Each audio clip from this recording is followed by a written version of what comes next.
All right.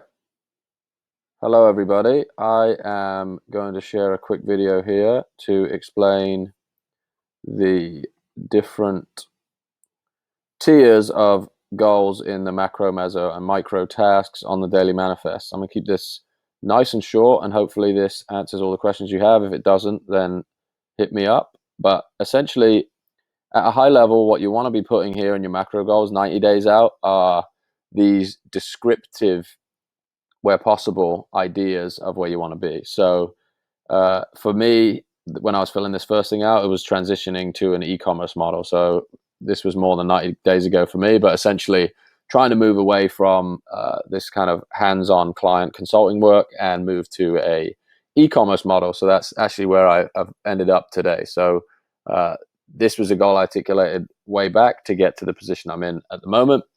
The second being lose 15 pounds and quit all refined sugar. So there is a measurement in that one, but it's a 90-day out measurement. And then on the financial front, save $5,000, invest $10,000. So in 90 days, that's where I want to be.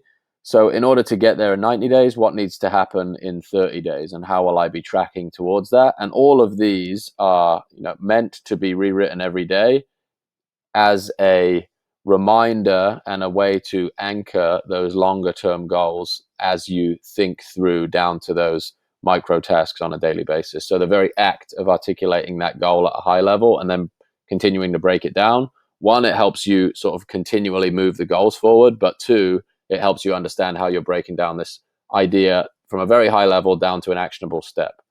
So the this 30-day version of this goal, or the 30-day milestone for this goal, I should say, is spending half of my time on asset production, half of my time on client projects. So in a month's time, I wanted to be like moving my time 50% between the agency and 50% between visualized value. The second goal, easier to measure, is if this is happiness and it's health focused or weight focused, then obviously we can assign a value to that. So if I'm losing 15 pounds in 90 days, I want to be down 5 in 30. Very simple mathematics on that one. And then sugar should be cut out at that point. The third one, again, a breakdown of the 90-day goal, but not divisible exactly by 3, just because of the momentum factor that comes with these financial decisions. So I'll be happy if I get to $1,000 saved and $2,000 invested in 30 days time. And then based on all of the work I'm doing in these other sections, this number will change on a 30-day out basis. So these are all rolling recordings. And then the third piece is, what am I going to do today to get towards this 90-day goal, knowing that I'm making it more tangible in the short term as well. So documenting the sales process end to end is a task that is going to help me get to this time balance that I'm outlining here in 30 days, and it's going to get me in 90 days to be transitioned completely to an e-commerce model. And these don't have to align to each of the goals in the macro. They could be 3 tasks that are specific to one of these milestones, for example. So publishing the lead gen article is another milestone that's leading toward the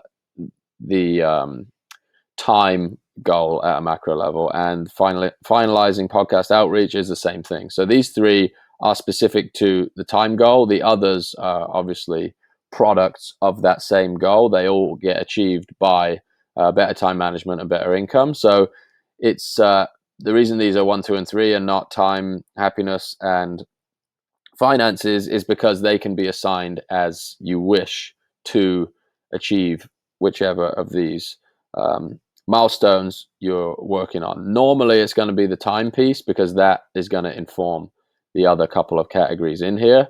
And your habits will take care of a lot of the happiness stuff for the most part, at least in my case. So let me know if that answers your question. I'll be happy to go into more detail about this, but this has been the system and the framework that has worked for me. I think the idea of being able to project out on a constant basis is really helping you constantly evolve, as opposed to time blocking yourself and then letting yourself kind of run loose in between those 2 points in time. So hopefully this is clarifying some of those questions you had, and I'm happy to go into more detail wherever you think it's necessary. So just give me a shout and let me know if anything's unclear. All right, thank you.